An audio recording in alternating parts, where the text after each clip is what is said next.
अस्सलाम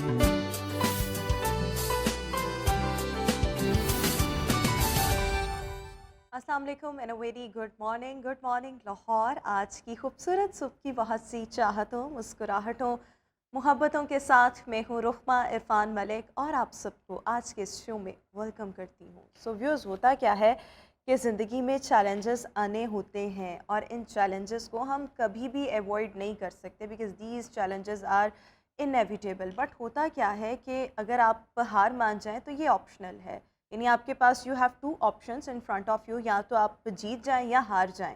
सो जो हारने वाली ऑप्शन है ना, ये एक ऑप्शनल चीज़ ही है। सो ये आपका ब्रेन है जो आपको ऑब्वियसली इस हवाले से ट्रेंड कर रहा होता है या आपको बता रहा होता है कि आपके आगे हार है या जीत है।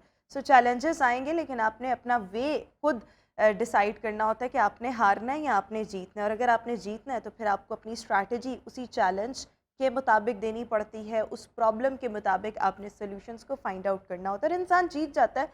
ऐसी बात नहीं कि हम नहीं जीतते, लेकिन ऑब्वियसली इसके लिए स्ट्रगल्स होती हैं, इसके लिए पेशेंस होता है, इसके लिए कंटिन्यूस एफर्ट होती है, मुस्तकिल मिजाजी। ये तमाम चीज़ें जो हैं फिर आपको सक्सेसफुल बनाएंगी। So with this message we have to move on. So let's see Lahore का मौसम आज कैसा रहेगा, और ये हम जान लेते हैं हमारी एंकर अरूज महमूद से। सो अरूज, बताइएगा कैसा रहेगा आज लाहौर का मौसम। जी, तो मौसम के हवाले से आपको बताएं तो गर्मी की लहर ने शिद्दत इख्तियार कर ली है और आज लाहौर को शदीद गर्मी ने अपनी लपेट में ले रखा है। रोज़ाना की बुनियाद पर दर्जा हरारत में इजाफा होता ही नज़र आ रहा है। अगस्त में जिस तरह हमें गर्मी देखने को मिली है, उसी तरह सितंबर में भी हमें आसमान पर सूरज का चार्ज नुमाया नज़र आ रहा है और आइंदा आने वाले दिनों में कोई बारिश का इम्कान नज़र नहीं आ रहा। आज का दर्जा हरारत जो ज़्यादा से ज़्यादा रिकॉर्ड किया गया है वो 39 है और कम से कम 27 है। हवा में नमी के तनासुब में 44% है और जो हवा चल रही है इस टाइम वो 15 किलोमीटर फ़ी घंटे के हिसाब से चल रही है। इस टाइम भी हवा चल रही है लेकिन हवा की रफ्तार कदर कम है, जिसकी वजह से मौसम गर्म है और हब्स को भी महसूस किया जा सकता है।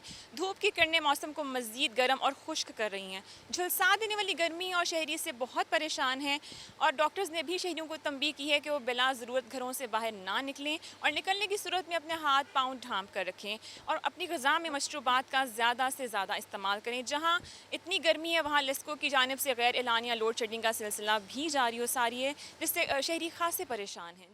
सो once again there is no rain prediction. Thank you so much Arooj, हमें वेदर के हवाले से अपडेट कर रही थी। सितंबर का आगाज़ हो चुका है, बल्कि पहला हफ्ता भी गुजर चुका है, लेकिन ताहाल मौसम के तेवर भी नहीं बदल रहे और बारिश का भी कोई इम्कान नहीं।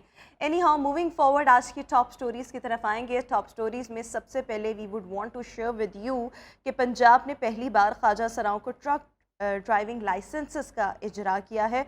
मुजफ्फरगढ़ ट्रैफिक पुलिस ने पंजाब में पहली बार ख्वाजा सराओं को ट्रक ड्राइविंग लाइसेंसेस जारी किए हैं। शाहाना अब्बास शानी ये एक ट्रांसजेंडर हैं जिनको महकमे से हेवी ट्रांसपोर्ट व्हीकल, जिसको HTV लाइसेंस भी कहा जाता है, ये जारी किया गया है। इस हवाले से इन्हीं का ये कहना था कि वो बाइज़्ज़त रोज़गार कमाना चाहती थी, लेकिन जब इन्होंने अपने लिए ये फील्ड सिलेक्ट की तो इस दौरान हुआ क्या कि लोगों की जानिब से क्रिटिसिज्म, और जब दूसरे ट्रक ड्राइवर्स उनका बहुत ज़्यादा मजाक उड़ाते थे, बट इन्होंने हिम्मत नहीं हारी और अब ये बाइज़्ज़त तरीके से अपना रोज़गार कमा रही हैं। And she has requested rest of the transgender community कि वो आगे बढ़ें, टू कम फॉरवर्ड और बाइज़्ज़त तरीके से अपना रोज़गार जो है वो कमाएं, बजाय इसके कि आप सिग्नल्स पे खड़े होकर भीख मांगें। आपके अपने हाथ में कोई ना कोई हुनर होना चाहिए जो आपको बाइज़्ज़त तरीके से आपकी अर्निंग का जो है वो बाइस बने। सो ये एक अपडेट थी जो हमने आपके साथ शेयर की। मूविंग फॉरवर्ड अगली स्टोरी की तरफ आएंगे और जापान ने चांद पर एक और मिशन रवाना किया है। इसका नाम है मून स्नाइपर। इससे पहले हम अगर लास्ट ईयर को देखें सो दो मिशंस जो थे वो चांद पर भेजे गए थे, लेकिन दोनों जो थे दे गॉट फेल्ड। अभी ये this is the third attempt by Japan और एक्सपेक्टेड ये है कि ये लैंड करेगा चांद का जो सरफेस है वहाँ पर फरवरी 2024 में, यानी कि अगले साल। सो लेट्स सी अब इसके क्या मामलात होते हैं या नहीं, लेकिन जापान की जानिब से रवा साल ये थर्ड अटैम्प्ट है जो की गई है। जो पहली दो अटैम्प्ट्स थी वो पिछले साल थी। आखिरी स्टोरी की तरफ आएंगे और हम अक्सर डिस्कस कर रहे होते हैं कि पाकिस्तान में आईटी को लेकर बहुत पोटेंशियल है, हमारी इकॉनमी को बहुत सहारा मिल सकता है आईटी की एक्सपोर्ट से। सो वज़ीर आज़म ने पाकिस्तान में स्टार लिंक लॉन्च करके मंसूबे की मंजूरी दे दी है। अच्छा, ये स्टार लिंक मंसूबा है क्या, इसकी मैं डिटेल्स भी आपके साथ शेयर करूंगी आगे चलकर। इंफॉर्मेशन टेक्नोलॉजी के वज़ीर डॉक्टर उमर सैफ ने पाकिस्तान के टेक सेक्टर के लिए बड़े ज़बरदस्त मंसूबों का ऐलान किया है, और इसमें जो बहुत ही ज़्यादा काबिल ज़िक्र एक मंसूबा है वो ये है स्टार लिंक सर्विसेज। इसका आगाज़ कर दिया गया है।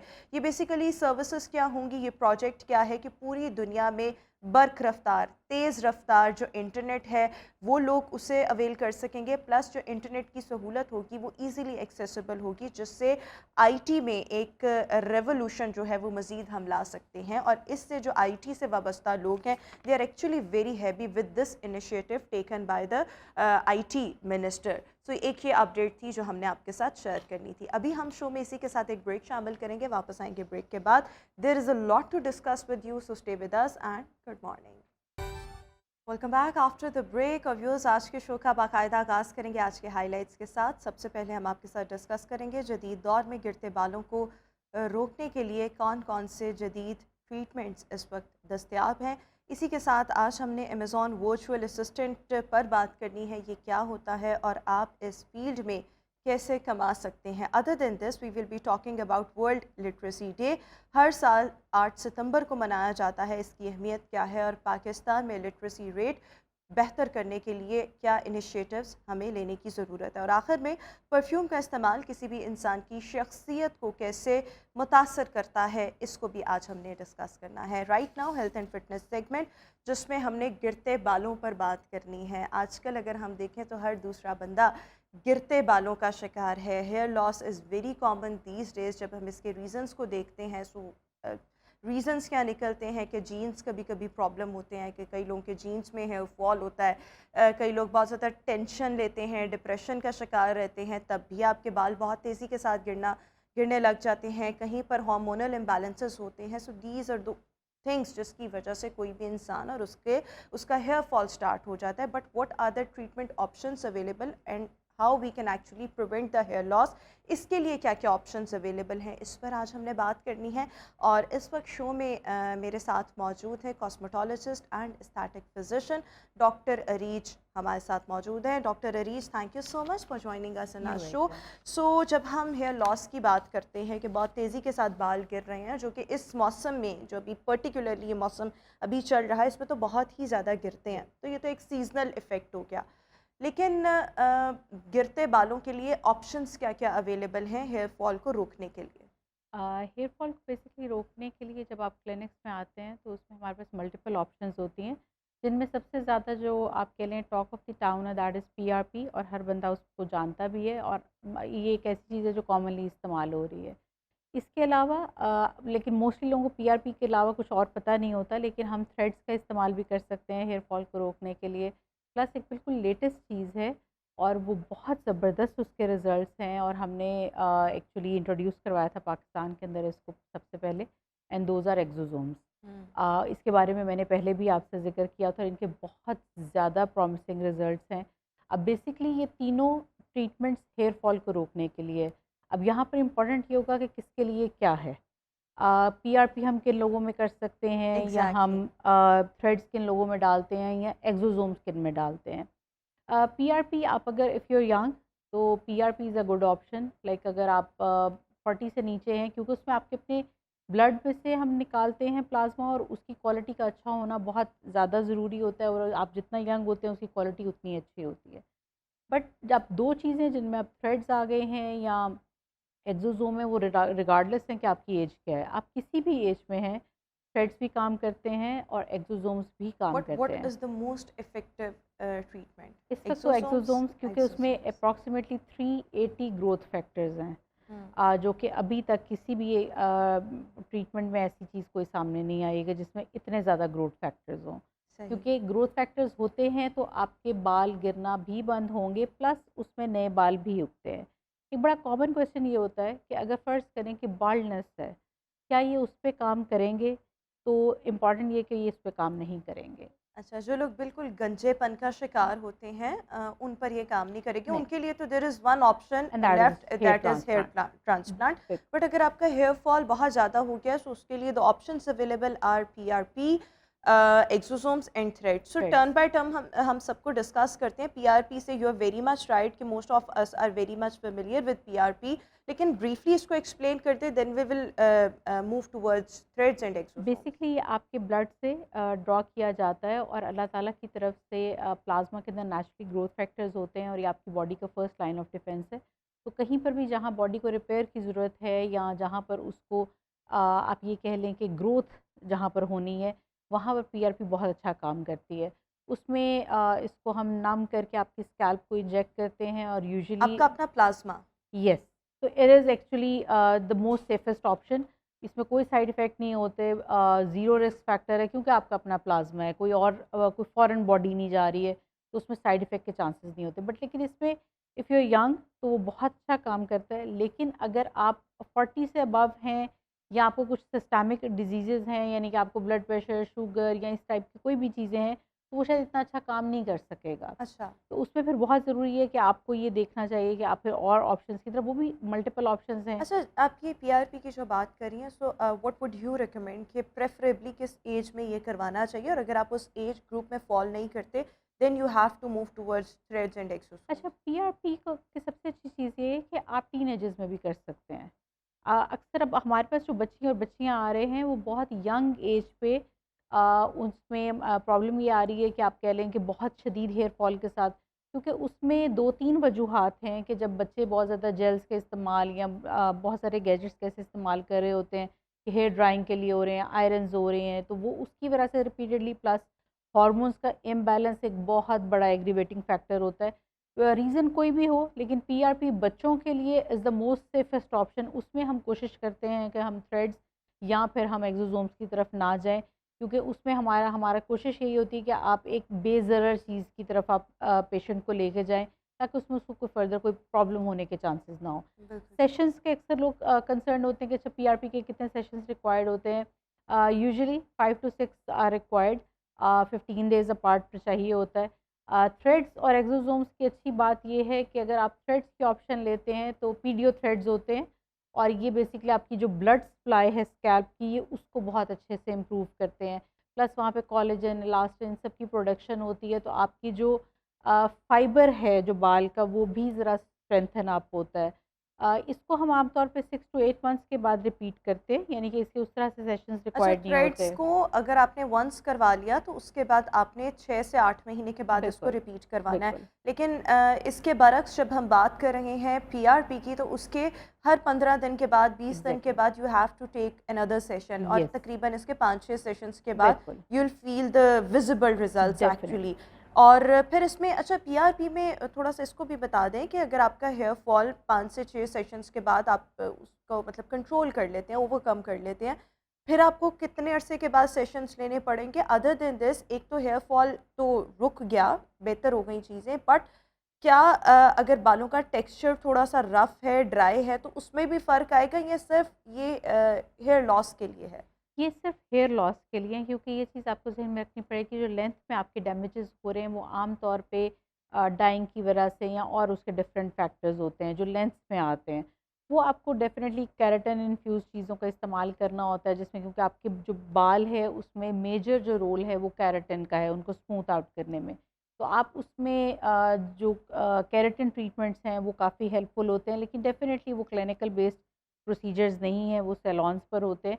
हम बेसिकली जो प्रोसीजर्स कर रहे होते हैं वो हेयर लॉस के लिए कर रहे बिल्कुल होते ठीक। हैं। सो अगर आपका हेयर लॉस हो रहा है, सो उसके लिए आप थ्रेड्स भी आपके पास ऑप्शंस में हैं, ऑप्शन लिस्ट में है, एक्सोसोम्स भी हैं, और इन दोनों के अलावा पीआरपी भी है।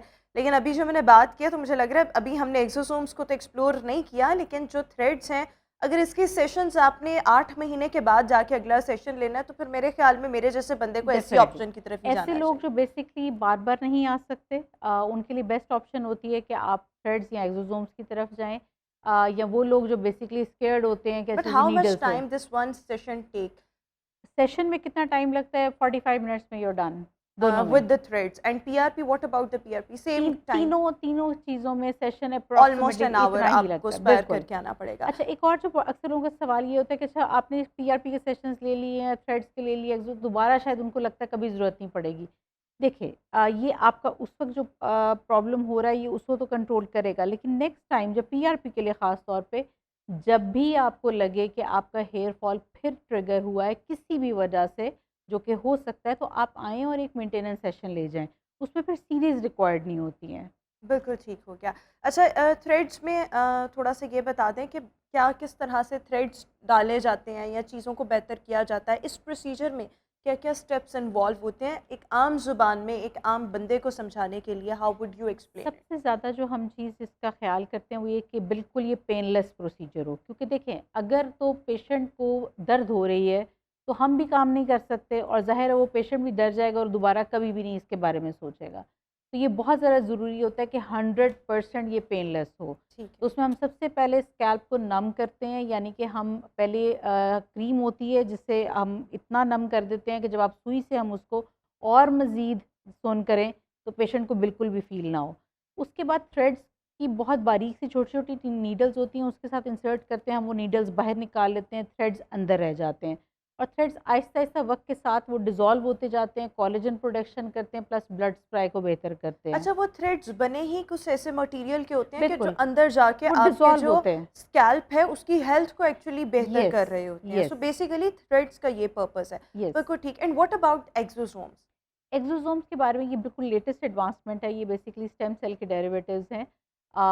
ये आप कह लें कि अगर आप कहेंगे इन सब प्रोसीजर्स का किंग कौन है तो इस वक्त एक्सोसोम्स, ठीक है। ठीक है। और मतलब इसके साथ भी कोई साइड इफ़ेक्ट ख़ास कोई एसोसिएटेड नहीं है। प्लस ये इनकी सबसे अच्छी बात ये है कि ये हर एज के लिए काम करते हैं और इसमें एक और बड़ी मज़े की चीज़, मेरे कुछ पेशेंट्स ऐसे थे जिनको एलोपेशिया था। ऑल्दो हमने ये उसके लिए नहीं किया था, लेकिन मेरे 1-2 पेशेंट्स ऐसे थे जिनको उसके पैचेस थे और वो उसके बारे में कंप्लीटली नाउम्मीद थे कि जी ये तो हमारे नहीं, क्योंकि हमें तकरीबन कोई 6-6 7-7 साल हो चुके हैं इनको ट्रीट करवाते हुए। लेकिन जब हमने एक्सोसोम्स डाले तो उनके वो पैचेस भी फिल अप हो गए। तो एक्सोसोम्स में जो स्ट्रेंथ इस वक्त आ रही है वो इन सारी चीज़ों से सबसे ज़्यादा बट है। After how long you have to take another session of exosomes? Approximately 6 to 9 months. 6 to 9 yes. Months. और वन सेशन कितना कॉस्ट करता है? वन सेशन आप, टेंटेटिव अमाउंट? हाँ, अप्रॉक्सिमेटली देखिए ये इसमें आपको पता है कि हर तरह की क्वालिटीज़ आती हैं, कोरियन से लेके अमेरिकन तक।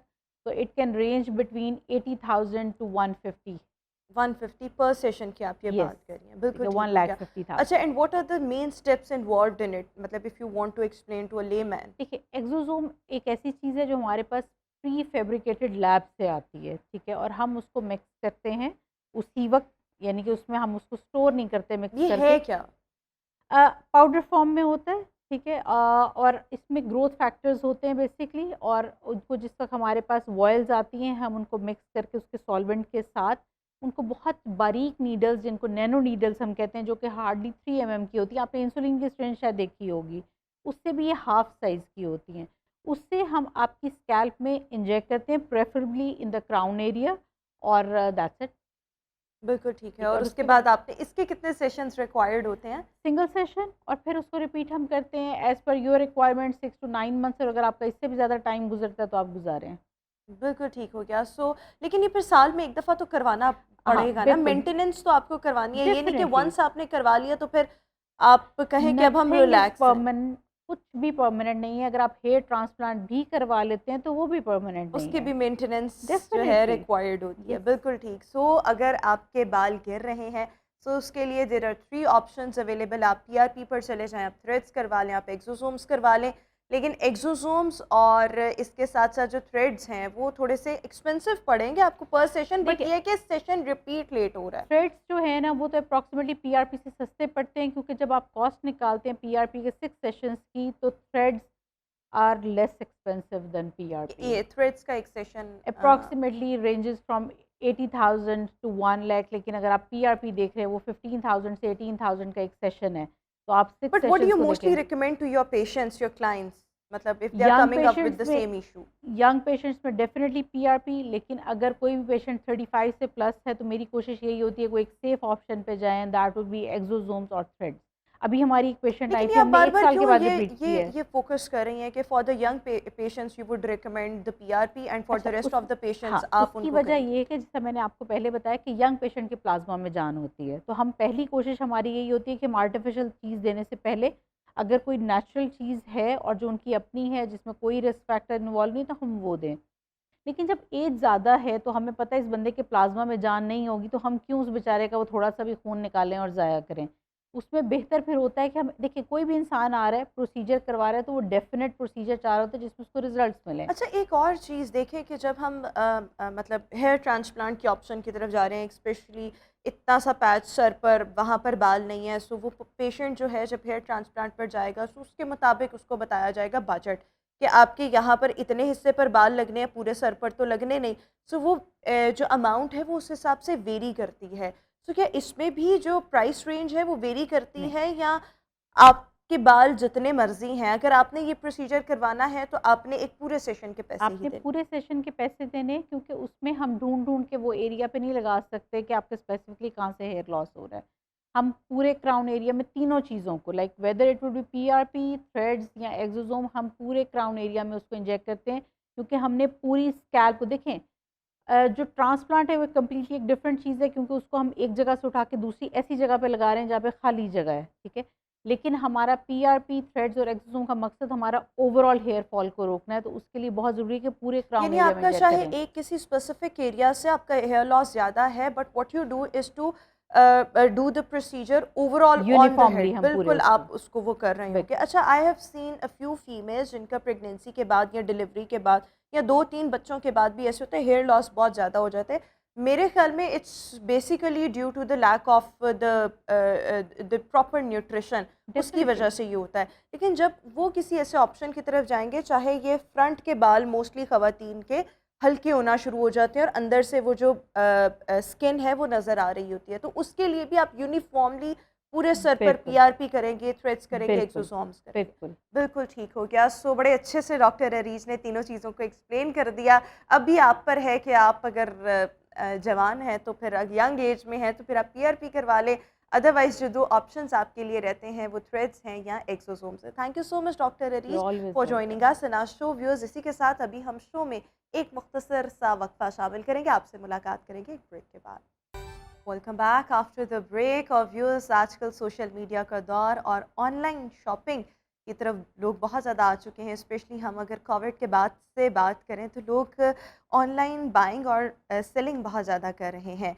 सो जनाब, आज हमने इसी सिलसिले में बात करनी है कि अमेज़ॉन पे वर्चुअल असिस्टेंट बनकर कोई भी इंसान कैसे पैसा कमा सकता है। जब हम अमेज़ॉन की बात करते हैं, so it's the world biggest market place, और यहाँ पर ख़रीदार भी आते हैं, यहाँ पर सेलर्स भी मौजूद होते हैं। सो अगर आपके पास एक इन्वेस्टमेंट है, अगर आपके पास पैसा है, तो आप यहाँ पर अपना बिज़नेस कर सकते हैं। लेकिन बहुत से स्टूडेंट्स ऐसे होते हैं जिनके पास इन्वेस्टमेंट नहीं होती या पैसा उस तरह से नहीं होता, तो वो क्या करते हैं कि वो दूसरों के इन्वेस्टर्स के अकाउंट्स को हैंडल करते हैं और वो वर्चुअल असिस्टेंट बन जाते हैं। सो वर्चुअल असिस्टेंट बनना ये कितना मुश्किल या कितना आसान है, इसके लिए क्या क्या स्टेप्स होते हैं, किस तरह से आप ख़ुद को इस लाइन में ला सकते हैं और फिर आप माहाना कितना कमा सकते हैं, सब पर बात करने के लिए Amazon virtual assistant expert Maheen इस वक्त हमारे साथ शो में मौजूद है। Maheen, thank you so much. So let's start one by one. When we talk about the virtual assistant, how would you define the virtual assistant term, और फिर how can anybody earn via this specific niche? तो एक virtual assistant जो होता है, जैसे investors होते हैं, इन्वेस्टर्स का काम होता है अपना पैसा इन्वेस्ट करना, लेकिन उनके पास यूजुअली इतना टाइम नहीं होता कि वो अपना स्टोर हैंडल कर सकें, क्योंकि एक स्टोर हैंडल करना is a full time job. तो वो अगर एक साइड हसल के तौर पे एक अमेज़ॉन का स्टार्ट करते हैं सेलिंग, क्योंकि तो उनकी एक पहले से बिज़नेस या उनका एक जॉब चल रही होती है, तो वो उसको मैनेज नहीं कर सकते। दूसरी बात ये कि ये बहुत टेक्निकल चीज़ है, ये कोई भी ऐसे किसी के पास इन्वेस्टमेंट हो तो वो स्टार्ट नहीं कर सकता। तो इसके लिए बड़ी टेक्निकल नॉलेज चाहिए होती है, तो लोगों के पास टाइम इन्वेस्ट करने के लिए नहीं होता कि हमको सीखें फिर करें। तो वो क्या करते हैं, वो एक प्रोफेशनल हायर करते हैं और वो कहते हैं कि जी आप हमारा अकाउंट मैनेज करें, उसकी हंटिंग, उसकी product hunting, sourcing, advertising, all of that. तो वो A to Z अगर हम मैनेज करते हैं तो हम वर्चुअल असिस्टेंट कहलाते हैं उस क्लाइंट के स्टोर के। तो हम वो वर्चुअली सब कुछ मैनेज कर रहे हैं, तो हम उसके वर्चुअल असिस्टेंट हैं। उसमें क्या आता है कि उसमें प्रोडक्ट हंटिंग आती है, प्रोडक्ट सोर्सिंग आती है। अगर किसी क्लाइंट ने कोई क्लाइंट आता है कहता है कि हमें जो है वो मेरे पास इन्वेस्टमेंट है, मैं स्टोर लॉन्च करना चाह रहा हूँ, सेलिंग करना चाहता हूँ अमेज़ॉन पे, तो आप मुझे बताएं किस तरह। तो हमको गाइड करते हैं एंड देन हम उनको A to Z services provide करते हैं जो कि लॉन्च के स्टार्ट से लेके एंड तक रिक्वायर्ड होती यानी हैं। कि अगर देखें if a person is coming to you with an amount of almost 1 million या Yeah. 2 million let's suppose, hmm, and if he is coming to you and he says that I do not know anything hmm, about the online business, तो आप उसको ये भी नहीं पता कि उसने बेचना क्या है, हम्म, लेकिन उसको ये पता है कि मैंने ऑनलाइन सेलिंग करनी है, मैंने ऑनलाइन हम्म, बिजनेस की तरफ आना है। So what you will do is to guide कि आप कौन सी चीज़ बेचें, कहाँ पर बेचें, ये सारा एक वर्चुअल असिस्टेंट का काम है। बिल्कुल। एंड अमेज़ॉन व्हाट आर पे द स्टेप्स इन्वॉल्व्ड, आप ओके स्टेप बाय स्टेप बताएं कि बीइंग अ वर्चुअल असिस्टेंट सबसे पहला काम आपने क्या किया या क्या सीखने की ज़रूरत पड़ी। सही। अगर मेरे पास एक क्लाइंट आया है, उसके पास सिर्फ इन्वेस्टमेंट होनी चाहिए, उसके पास सिर्फ पैसे होने चाहिए। बाकी उसको गाइड करना कि उसके लिए कौन सा बिज़नेस मॉडल सूटेबल है, उसके प्रोज एंड कॉन्स बताना, उसका बजट क्या रिक्वायरमेंट होगी, टाइम ड्यूरेशन कितना लगेगा बिज़नेस को स्टैब्लिश होने में, ये सारा हम गाइड करते हैं। देन हम उनको बताते हैं कि इसमें 5 स्टेजेस इन्वॉल्व होते हैं। पहले आपने अकाउंट क्रिएशन करनी होती है, कंपनी फॉर्मेशन करनी होती है, आपने LLC LTD क्रिएट करनी होती है। देन हम जो है वो प्रोडक्ट हंटिंग करते हैं। उसको क्लाइंट को नहीं पता ना कौन सा प्रोडक्ट उसने लॉन्च करना है, वो हमारी जिम्मेदारी होती है। हम डिफरेंट टूल्स इस्तेमाल करते हैं जिससे हम डिफरेंट टूल्स के स्टैट्स देखते हैं, मार्केट एनालिसिस करते हैं कि यार कौन सा प्रोडक्ट है जिसकी हाई डिमांड है, लेस कंपटीशन है और उसकी सेल्स स्टैट्स अच्छे हैं। वो हमारे पास टूल्स होते हैं जिसकी बुनियाद पे हम एनालाइज करते हैं उसके स्टैट्स को, जो हमें प्रॉफिटेबल लगता है, जो हमें लगता है कि यार 30 to 40% हमें प्रॉफिट दे सकता है, देन हम उसके साथ जाते हैं। और ये प्रोडक्ट हंटिंग आपको पता है ई-कॉमर्स बिजनेस पे आपको जो सबसे मेन चीज़ है आपका प्रोडक्ट है, आपका सारा बिजनेस आपके प्रोडक्ट पे खड़ा हुआ है। तो प्रोडक्ट रिसर्च में, प्रोडक्ट हंटिंग में काफ़ी टाइम लगता है, 1 से 2 महीने लग जाते हैं। देन हम जब हमारी प्रोडक्ट फाइनलाइज हो जाती है, देन हम प्रोडक्ट सोर्सिंग की तरफ जाते हैं। प्रोडक्ट सोर्सिंग का मतलब ये है कि आपने प्रोडक्ट कहाँ से हमने मंगवानी है? मैन्युफैक्चरिंग कहाँ से करवानी है, वहाँ पे हम सप्लायर्स ढूंढते हैं, उनसे निगोशिएट करते हैं जो कि हमें अच्छी प्राइस और अच्छी रिक्वायरमेंट और हमारी रिक्वायरमेंट फुलफ़िल करता है और क्वालिटी वाइज अच्छी प्रोडक्ट देता है। उसको हम फाइनलाइज़ करते हैं। देन हम उसको इन्वेंट्री का ऑर्डर देते हैं कि यार हमें 1000 यूनिट्स या 500 यूनिट्स जो है वो बना के दे दो। देन जो है वो शिपमेंट जो है वो इन्वेंट्री जो है वहाँ से जहाँ से हमने बनवाई है सप्लायर से, मैन्युफैक्चरर से, वो जाती है अमेज़ॉन के वेयर हाउस। अमेज़ॉन के वेयर हाउस में वहाँ की स्टोरेज, उनके जो वेयर हाउस होते हैं, हम वहाँ अपनी इन्वेंट्री रखवाते हैं। देन हमारी लिस्टिंग लाइव हो जाती है। जब हमारी लिस्टिंग लाइव हो जाती है देन हमारी बारी आती है PPC, अमेज़ॉन PPC या एडवर्टाइजमेंट आप कह लें। अगर हम चाहते हैं ना कि हमने स्पेसिफिक प्रोडक्ट हमने लॉन्च की है, अब वो प्रोडक्ट का नेम अगर कस्टमर लिखे सर्च बार में तो सबसे ऊपर हमारा प्रोडक्ट आए, ठीक है। उसके लिए हम एडवर्टाइजिंग करते हैं एक स्पेसिफिक कीवर्ड्स पे। हम अपने प्रोडक्ट से रेलिवेंट कीवर्ड्स ढूंढते हैं, वो भी इसके लिए भी टूल्स होते हैं। एंड देन जिनका सर्च वॉल्यूम अच्छा होता है, सर्च वॉल्यूम से मुराद है कि जो लोग ज़्यादा सर्च बार में लिख रहे हैं, इसका मतलब है वो चाह रहे हैं, उसकी डिमांड ज़्यादा है। देन हम उनको टारगेट करते हैं, उस पर बिड करते हैं, उस पर लाइक स्पेंड करते हैं अपना पैसा एडवर्टाइज़ करके। देन हम उसकी रैंकिंग पे काम करते हैं। इस तरह आप अपना ब्रांड बिल्ड करते हैं क्योंकि आपका ब्रांड की पहले से कोई एग्जिस्टेंस होती नहीं है, तो आपने उसकी एग्जिस्टेंस क्रिएट करने के लिए आपको उसको इसके ऐड पे खर्चा करना पड़ता है। देन उसमें भी 2-3 महीने लगते हैं, लॉन्च होने के बाद 2-3 महीने लगते हैं आपकी लिस्टिंग को, आपकी प्रोडक्ट को रैंक करने में। तब जाके वो जो है वो टॉप 10 में आती है और उसकी जो सेल्स हैं वो स्टेबल होती है, सेल्स वेलोसिटी अच्छी जाती है।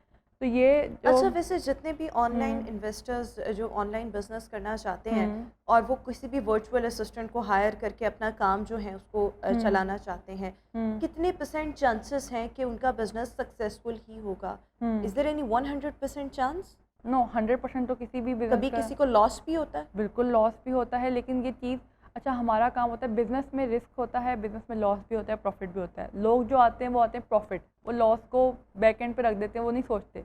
जब आप बिज़नेस में आए आपके जहन में दोनों चीज़ें होनी चाहिए। दूसरी बात ये कि हमारा काम होता है जब आप प्रोफेशनल को हायर करते हैं तो आप रिस्क मिनिमाइज़ कर रहे होते हैं। रिस्क मिनिमाइज़ कैसे करते हैं कि उसके बाद टेक्निकल स्किल्स हैं और अपनी टेक्निकल स्किल्स की बुनियाद पे और रिसर्च की बुनियाद पे रिस्क को मिनिमाइज़ कर सकता है, एलिमिनेट नहीं कर सकता। तो हमारा काम है रिस्क को मिनिमाइज़ करना। अगर कोई वो बंदा करेगा, लॉन्च करेगा जिसको बिल्कुल ही नहीं पता, उसमें रिस्क ज़्यादा होगा। अगर हम करेंगे तो उसमें रिस्क उसके मुकाबले में बहुत कम होगा। तो रिस्क मिनिमाइज़ करना हमारा मकसद होता है। जो लेकिन देखिए अगर किसी ने लाइक 1 मिलियन की इन्वेस्टमेंट कर दी है हम्म और उसका उस तरह से रिजल्ट्स नहीं मिल रहे, सो फिर आप अपनी स्ट्रैटेजी चेंज करेंगे या आप कहेंगे कि तुम्हारा 1 मिलियन तो ज़ाया हो गया? नहीं नहीं, ऐसा नहीं होता, क्योंकि हमने रिसर्च जो है, मैंने आपको बताया, प्रोडक्ट हंटिंग पे सबसे ज़्यादा टाइम लगता है। जितनी आपकी स्ट्रॉन्ग रिसर्च होगी, जितनी आपकी स्ट्रॉन्ग सोर्सिंग होगी, उतना आपके लॉन्च के सक्सेसफुल होने के चांसेस होंगे। तो इससे होता ये है कि हम जब रिसर्च अच्छी करते हैं तो हमारे लॉन्च के चांसेस कम होते हैं। उसके बाद इसके अलावा एक और चीज़ है कि सपोज़ हमने कोई एडवर्टाइजमेंट चलाई है, कैंपेन चलाई है और वो अच्छा परफॉर्म नहीं कर रही, देन हम क्या करेंगे, अपनी स्ट्रेटजी को चेंज कर लेंगे। हम देखेंगे हमारे कंपेटिटर्स किस तरह परफॉर्म कर रहे हैं, उनके पास क्या ऐसा एज है या क्या उनका है पॉइंट जो हम मिस कर रहे हैं। कभी कभी होता है कि हमारी इमेजेस अच्छी नहीं होती, हम इमेजेस को ऑप्टिमाइज़ करते हैं, वो आपकी अट्रैक्टिव होनी चाहिए, क्योंकि क्लाइंट जो है वो कस्टमर जो है वो इमेजेस अट्रैक्टिव नहीं होंगी तो वो सेल्स आपकी नहीं हो सकती, क्योंकि जो दिखता है वो बिकता है। तो आपकी इमेजेस पे काम होना चाहिए, आपकी जो लिस्टिंग है वो कीवर्ड आपके ऑप्टिमाइज़ होने चाहिए, जो कीवर्ड्स आपने टारगेट करने हैं वो आपकी लिस्टिंग में ऐड होने चाहिए। अच्छा, ये सारा काम एक ही बंदा कर रहा होता है या नहीं, डिफरेंट लोग पूरी टीम करती है। देखें, प्रोडक्ट हंटिंग की अलग डिपार्टमेंट होता है, अलग बंदा होता है जिसकी स्पेशलाइजेशन ही ये होती है कि उसने प्रोडक्ट हंटिंग करनी है। फिर प्रोडक्ट हंट हो जाती है, फिर वो दूसरे अच्छा, डिपार्टमेंट चला बीइंग जाता अ है। Virtual assistant what you do actually, मतलब आपको सबके बारे में तो पता होगा ना कि इसमें आपने प्रोडक्ट हंटिंग करनी है, प्रोडक्ट सोर्सिंग करनी है, फिर शिपमेंट करवानी है, everything you are already aware of everything, but बिल्कुल। What is your speciality in all of these things? मेरी स्पेशलिटी है अमेज़ॉन PPC एडवर्टाइजिंग। मैं एडवर्टाइजिंग में हूँ, मेरा कोर जो है वो एडवर्टाइजिंग है। उसके अलावा मैं जो हूँ वो ऑब्वियसली पूरी टीम मैनेज करती हूँ। इसके अलावा अगर कोई किसी का कोर एडवर्टाइजिंग है, इसका मतलब ये नहीं कि इसको बाकी चीज़ों का पता ही नहीं, बाकी चीज़ों की बेसिक्स टू इंटरमीडिएट का पता होता है, क्योंकि ऑब्वियसली जब आपने टीम मैनेज करनी होती है तो आपको इन चीज़ों का पता होना चाहिए, वरना यू कांट। उसके अलावा मेरा जो कोर है वो एडवर्टाइजिंग है। मैं कैंपेन्स वगैरह देखना, एडवर्टाइजिंग करना, सर्च टर्म कीवर्ड्स और किन कीवर्ड्स को रैंक करना है, उसमें डिफरेंट टेक्निकलिटीज़ होती हैं, टारगेटिंग करनी होती है हमने, तो उसके हिसाब से हम अच्छा ठीक है, अभी बहुत से लोग हमें देख रहे होंगे और आई एम श्योर बहुत से स्टूडेंट्स हमें देख रहे होंगे, हर एक के पास इतनी इन्वेस्टमेंट नहीं होती, so how they can become the virtual assistant? पहला स्टेप क्या होगा? क्या वो कहीं किसी इदारे में जाकर एडमिशन लें या ऑनलाइन कुछ करें? आप स्टेप बाय स्टेप, मैं चाह रही हूँ कि जितने हमारे देखने वाले हैं उनको गाइड करें कि what is going to be the first step. तो इसके लिए ये है कि देखिए, सीखने वालों की दो किस्में होती हैं। कुछ होते हैं सेल्फ टॉट, वो यूट्यूब वीडियो से और जो भी ऑनलाइन कोर्सेज हैं उनसे सीख जाएंगे, वो फ्रीली अवेलेबल होते हैं। कुछ होते हैं जिनको हाथ पकड़ के चलाना पड़ता है, जो कहते हैं कि यार हमें जब तक एक एक चीज़ पकड़ के सिखाई ना जाए हम नहीं सीखते। तो जो लोग सेल्फ टॉट होते हैं वो वीडियो से सीख सकते हैं, वो कोर्सेज अवेलेबल हैं बहुत सारे, मैंने भी इसी तरह सीखा। इसके अलावा जो लोग चाहते हैं कि जिनको फिजिकल ट्रेनिंग ऑन साइट जाके वो सीखें, उसके लिए ट्रेनिंग इंस्टीट्यूट्स भी मौजूद हैं, वहाँ से वो सीख सकते हैं। आजकल बहुत सारे इदारे हैं जो ये वर्चुअल बट असिस्टेंट इज की it training. Easy to learn? जब आप कहते हैं कि कुछ बच्चे सेल्फ टॉट होते हैं, इसका मतलब है कि they kept on watching the different movies available on the YouTube. जब उन्होंने ये सारी चीज़ें देखी तो क्या वो इतने कैपेबल आफ्टर 6 मंथ्स और after 4 months after the completion of the course वो इस काबिल हो जाते हैं कि वो इस फील्ड में प्रैक्टिकली आ सकें? नो, क्योंकि जब आप सीखते हैं तो सीखने का मतलब ये होता है कि जैसे आपने प्रोडक्ट हंटिंग सीखी, आप टूल्स खरीद के, टूल्स क्योंकि पेड होते हैं, टूल्स खरीद के आप प्रोडक्ट हंटिंग अपने तौर पे स्टार्ट कर सकते हैं। कुछ चीज़ें होती हैं जो आप घर पे प्रैक्टिस कर सकते हो, कुछ चीज़ें होती हैं आप नहीं कर सकते, कि आपको इसके लिए एक रियल टाइम अकाउंट चाहिए होता है जिस पे आपने वर्किंग करनी होती है। उसके लिए तरीक़ेकार ये होता है, चाहे आप फिज़िकली सीखें चाहे आप ऑनलाइन सीखें, उसका नेक्स्ट स्टेप यही होता है कि आप किसी एजेंसी के साथ अटैच हो जाएं, इंटर्नशिप कर लें 2-3 महीने की, ताकि आपका एक हाथ साफ़ हो जाए और आप जो है वो आपको कॉन्फिडेंस आ जाए, क्योंकि आपने थ्योरेटिकल लर्न किया होता है। थ्योरेटिकल को आपको प्रैक्टिकल एक्सपीरियंस में कन्वर्ट करने के लिए डिफरेंट तरीके हैं कि आप एजेंसी के साथ अटैच हो सकते हैं, उसके इंटर्नशिप लिए कर आपको सकते हैं। फिजिकली वहाँ जाना पड़ता है या ये काम भी आप घर में बैठ के कर सकते हैं? कुछ एजेंसीज, ये एजेंसीज पर डिपेंड करता है। कुछ एजेंसीज जो होती है वो रिमोटली हायर कर लेते हैं, कुछ कहते हैं कि हमें फिजिकली चाहिए। आई वुड प्रेफर कि आप फिजिकल उसमें जाए एजेंसीज में, क्योंकि जब आपको इन्वायरमेंट मिलता है आप ज़्यादा अच्छा सीखते हैं। ये बिल्कुल मेरा ठीक। खुद का है। अच्छा, एक वर्चुअल असिस्टेंट माहाना कितना कमा लेता है? एक वर्चुअल असिस्टेंट अगर आप एक क्लाइंट हैंडल करें तो यू कैन अर्न $500 ईजीली, और एक वर्चुअल असिस्टेंट की जो कैपेसिटी होती है वो अगर आप इंडिविजुअली काम कर रहे हैं तो उसकी कैपेसिटी होती है कि 3 to 4 क्लाइंट्स आप इजीली हैंडल कर सकते हैं। तो आप इस तरीके से देख लें। दूसरी बात ये कि अगर आप एक स्पेसिफिक फील्ड में स्पेशलाइज हैं, जैसे प्रोडक्ट हंटिंग या एडवर्टाइजिंग, तो आप खाली सिर्फ इसकी सर्विसेज भी अमेज़ॉन पे या अमेज़ॉन पे कह रही हूँ डिफरेंट फ्रीलांसिंग प्लेटफॉर्म पे प्रोवाइड कर सकते हैं कि मैं सिर्फ प्रोडक्ट हंटिंग करूँगा या सोर्सिंग करूँगा। ज़रूरी नहीं कि आपको पूरा ही आता हो, आप सबकी बेसिक्स सीख लें, देन आप किसी एक में जो आपको क्लिक करते हैं उस पर स्पेशलाइज करके देन आप उसको जो है वो उसी को लेकर चलें, ज़रूरी नहीं आपको हर और फॉर्मूला उसमें भी बनना। मतलब कोई भी वर्चुअल असिस्टेंट कोई एक काम करके भी $500 आसानी से कमा बिल्कुल। सकता है एक क्लाइंट से। और रोज़ाना के कितने घंटे इसको देने होते हैं? रोज़ाना के घंटे डिपेंड करता है कि आप स्किल में कितने एफिशिएंट हो चुके हैं, वो तो ऑब्वियसली प्रैक्टिस के साथ होता है। मिनिमम एंड मैक्सिमम, हम्म। या आप एक टेंटेटिव आइडिया हमारे देखने वालों को अगर देना कोई स्टार्ट करे तो उसे एक क्लाइंट पे भी 6 से 7 घंटे लगाने पड़ेंगे, लेकिन जब आप विद टाइम आप एक हो जाते हो तो आप एफिशिएंटली 3-4 क्लाइंट्स इसी टाइम में मैनेज कर सकते हो। बिल्कुल ठीक हो हम्म। गया। सो इसके लिए practice makes a man perfect, ये ज़रूरी है। अच्छा, एक सवाल जो मैं आपसे पूछना चाह रही थी कि कभी-कभी ऐसे होता है कि अमेज़न में बेसिकली 2 मॉडल्स हैं बिज़नेस करने के, बिल्कुल। Fulfilment by Amazon and hmm. Fulfilment bye merchant. बिल्कुल। कभी-कभी ऐसे होता है कि आपके अमेज़न के वेयरहाउस से जो फुलफिलमेंट बाय अमेज़न है, हम्म। उसमें किसी भी क्लाइंट की कोई चीज़ मिसप्लेस हो गई है, या हम्म। चीज़ें ऑर्डर्स मिसप्लेस हो जाते हैं, या अगर आपने हम्म। वहाँ 100 यूनिट्स रखवाए हैं, हम्म। so maybe you got to know that you are left with just 98 units. So ऐसी चीज़ों में, सिचुएशन में जब आपके वेयर हाउस से चीज़ें मिसप्लेस होती हैं, तो हम्म। फिर क्या अगला स्टेप होता है? Does Amazon take the responsibility? अच्छा, पहली बात तो ये कि फुलफिलमेंट बाय अमेज़न एफबीए और एफबीएम बिजनेस मॉडल नहीं है, फुलफिलमेंट मेथड है। ये किसके थ्रू आप अपने कस्टमर को शिप करेंगे। ठीक है। अगर आपको एक ऑर्डर आता है तो आपने वो खुद शिप करना है, यानी आपके वेयर हाउस में तो आप खुद शिप करेंगे किसी प्राइवेट कोरियर कंपनी के थ्रू। और अगर आप अमेज़न के वेयर हाउस में रखवाया हुआ है तो अमेज़न की जिम्मेदारी है कि वो पिक पैक और शिप करेगा। बिल्कुल ठीक हो तो गया। ये एक बेसिक डिफरेंस है जो अक्सर लोग कंफ्यूज कर देते हैं। लेकिन जब चीज़ें मिसप्लेस हो गई जी। अमेज़न के वेयर हाउस से, सो जी। फिर क्या होगा? उसके लिए ये होता है कि हम अमेज़न पे एक अपील करते हैं, उसमें एक केस ओपन करते हैं, उनको बताते हैं सारा कि यार हमारे इतने यूनिट्स आए थे और इतने यूनिट्स हैं, तो इसमें क्या है, तो वो सारी इन्वेस्टिगेशन करके, तो मोस्ट प्रोबेबली एक तो ये होता नहीं है, अगर ये हो जाए तो हम केस ओपन करके ये सॉर्ट आउट कर सकते हैं इजीली। बिल्कुल ठीक, यानी कि अमेज़न टेक्स द रिस्पॉन्सिबिलिटी अगर कोई भी चीज़ मिसप्लेस होती है। बिल्कुल ठीक। अच्छा, कौन कौन सी वेबसाइट्स ऐसी हैं जहाँ पर कोई भी वर्चुअल असिस्टेंट अपने लिए क्लाइंट फाइंड आउट कर सकता है? अच्छा, कोई भी डिजिटल स्किल है आपके पास, उसके सिर्फ 2 ही तरीके हैं कि आप फ्रीलांसिंग प्लेटफॉर्म्स पे जाएँ, फाइवर, अपवर्क है। उसके अलावा आप सोशल मीडिया पे जाएँ, सोशल मीडिया पे आप अपने आप को as a subject matter expert जब आप शो करते हैं ना, तो आप जब आप अपना कंटेंट शो करते हैं, वैल्यू प्रोवाइड करते हैं, देन आपको एक एंगेजमेंट भी मिलती है, और आपके जो पोटेंशियल क्लाइंट्स हैं वो आपको ना खामोशी से नोटिस कर रहे होते हैं। आपको ये नहीं नज़र आएगा कि वो कमेंट कर रहे हैं, लाइक कर रहे हैं, लेकिन वो खामोशी से 1-2 महीना आपको नोटिस करेंगे, और जब उनको लगेगा यार ये एक ऐसा बंदा है जो सिर्फ आम बातें नहीं कर रहा, नहीं, बेसिक लेवल सोशल की। मीडिया के किन प्लेटफॉर्म्स पे जाकर आपने क्या करना है कि आपने पर्सनल अकाउंट बना लें और वहाँ से बताएं? यानी अब कोई भी एक आज लड़की उठती है, उसके पास ये तमाम चीज़ें हैं, एक्सपर्टीज़ हैं, सही। And if she creates an account and if she starts advertising the anything, यानी कि वो अगर कहती है मैं वर्चुअल असिस्टेंट में ये कर सकती हूँ, अब वो अपनी चीज़ों की एडवर्टाइजमेंट खुद ही करना शुरू कर देती है, तो how is it possible that anybody would come to her? अच्छा, इसके ना 5 तरीके होते हैं। लाइक सोशल मीडिया पे अपनी मार्केटिंग करने और क्लाइंट हंटिंग के 5 तरीके होते हैं। एक तो ये कि आप अपना प्रोफेशनल अकाउंट बनाएं और उसको पूरा अच्छी तरह ऑप्टिमाइज़ करें। It should look professional first of all. आपकी आप कहाँ प्रोफाइल पर बनाएं? Social media, Facebook, Twitter, LinkedIn सबसे अच्छा प्लेटफॉर्म है। इन सारों पे आप अपना एक professional platform, professional presence create करें। सबसे पहला तरीका ये होता है कि आप कंटेंट मार्केटिंग करें। कंटेंट मार्केटिंग से मुराद है कि अपनी फीड से रिलेटेड टिप्स एंड ट्रिक्स बताएं, अपनी नॉलेज शेयर करें, अपना एक्सपीरियंस शेयर करें। अगर आपने किसी क्लाइंट का काम किया तो उसके रिजल्ट शेयर करें। वो एक इनडायरेक्ट मार्केटिंग है। आपको ये बताने की ज़रूरत नहीं कि मुझे हायर कर लो, मुझे हायर कर लो। आपने अपनी कंटेंट इस तरह क्रिएट करना है कि लोग आपकी तरफ खुद अट्रैक्ट होकर आएँ। उसके अलावा जो दूसरा मेथड होता है वो होता है पेड एड्स। आप पेड एड्स रन कर सकते हो।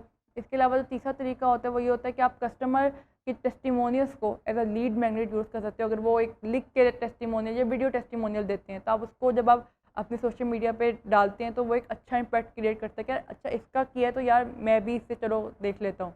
तीसरा ये होता है कि आप किसी से कोलैबोरेट कर लेते हैं। कोई आपकी एफिलिएट होती है, पार्टनरशिप होती है, उसके थ्रू भी आपको क्लाइंट्स मिल जाते हैं। उसके अलावा होता है कि आपने जो है वो पेड एड्स, मार्केटिंग, एफिलिएट और या पार्टनरशिप आप कर लें। उसके अलावा कोल्ड ईमेलिंग होता है कि आपने पोटेंशियल क्लाइंट्स को ढूंढें। पहले आपने ये फाइनलाइज करना होता है कि आपका आइडियल क्लाइंट है कौन सा। आपने उनकी सारी करैक्टरिस्टिक्स लिखनी होती है। जैसे मेरा आइडियल क्लाइंट है अमेज़न सेलर हो, लाइक इलाइट हो, passive source of income generate करना चाहता हो, साइड हसल क्रिएट करना चाहता हो। उसके लिए क्या होता है कि मैंने ये सारी चीज़ें लिस्ट डाउन कर ली। अब मैंने इसको फाइंड आउट करना है कि मेरा पोटेंशियल क्लाइंट कौन सा है। जब मुझे फाइंड आउट करिए तो मैंने उसको कोल्ड ईमेल करना है। कोल्ड ईमेलिंग से मुराद ये होता है या कोल्ड डीएम से मुराद ये होता है कि आप अपनी सर्विसेज ऑफ़र करते हैं इन आ रिस्पेक्टफुल वे। ये नहीं कहते कि बस मैं ये करता हूँ और मुझे हायर कर लो, इस तरह आपको कोई रिस्पॉन्स नहीं मिलने वाला। आपने उसको प्रॉपर रिसर्च करनी होती है उसका पेन पॉइंट क्या है। अगर आपको उसका पेन पॉइंट मिल जाता है देन यू कैन से कि यार मैं आपको इस चीज़ में हेल्प आउट कर सकता हूँ, क्योंकि पीपल वांट कि यार आप उसको किस तरह हेल्प आउट कर सकते हैं।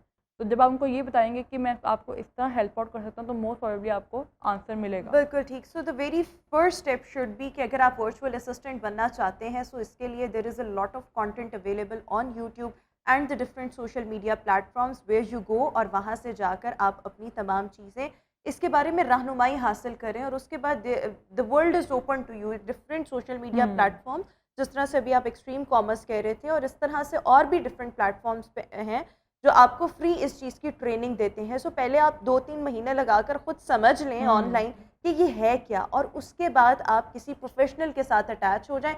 हाँ, वंस आपको लगे कि you are done with everything and you are aware of everything, आपको टेक्निकलिटीज़ पता लग गई हैं, फिर आप अपना इंडिविजुअल काम भी कर सकते हैं। लेकिन पहला स्टेप ये है कि you should get to know about everything. So thank you so much Maheen, आपने बड़े अच्छे से तमाम चीज़ों को एक्सप्लेन किया। व्यूज़ इसी के साथ अभी हम शो में एक ब्रेक शामिल करेंगे, आपसे मुलाकात करेंगे एक ब्रेक के बाद।